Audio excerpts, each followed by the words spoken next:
When it comes to the real cost or what you should spend on your B2B website, there's of course no one answer.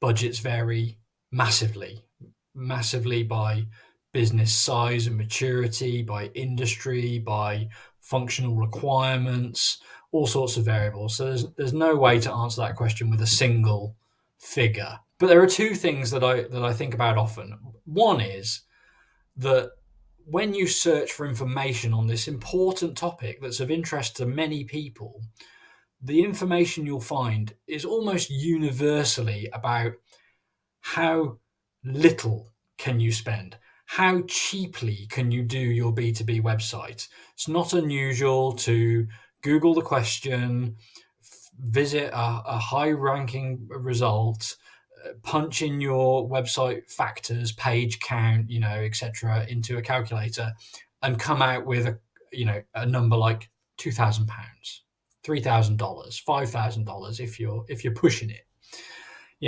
and that may be true at the very beginning of your business journey, but I don't believe that should be anybody's aspiration or intention of what to invest in their website. They should actually be aiming to invest as much as they can possibly justify within their marketing budget as a percentage of their revenue or profit, because it's so critical to their growth long term.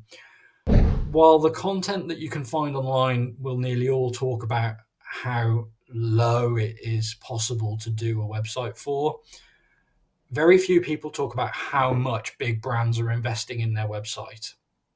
And it's interesting because that investment is a large part of their success at generating demand. There are websites that come to everybody's mind when they think of high quality, class web, high quality, best in class websites. There's a couple of names that I could reel off that everybody would agree and nod, but no one talks about the fact that they spend millions per year creating and maintaining those websites. But everybody's aspiration should be to invest as much as they can afford in their website so that their website is as good as it can possibly be as a generator of traffic, affinity, interest, and demand, and ultimately pipeline. So how do you figure out what you need to spend on your website? Well, no one can really tell you but yourselves, but you need to account for all the things that make up an effective website.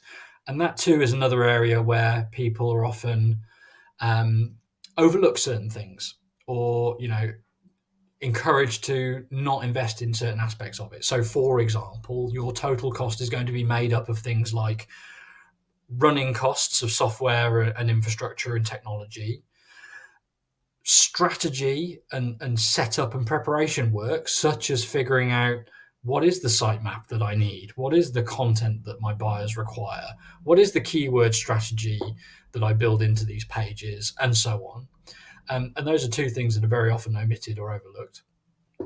Content creation is one of the crucial pillars of a successful website, and yet often it's a cost that's completely overlooked when evaluating the cost of a new website.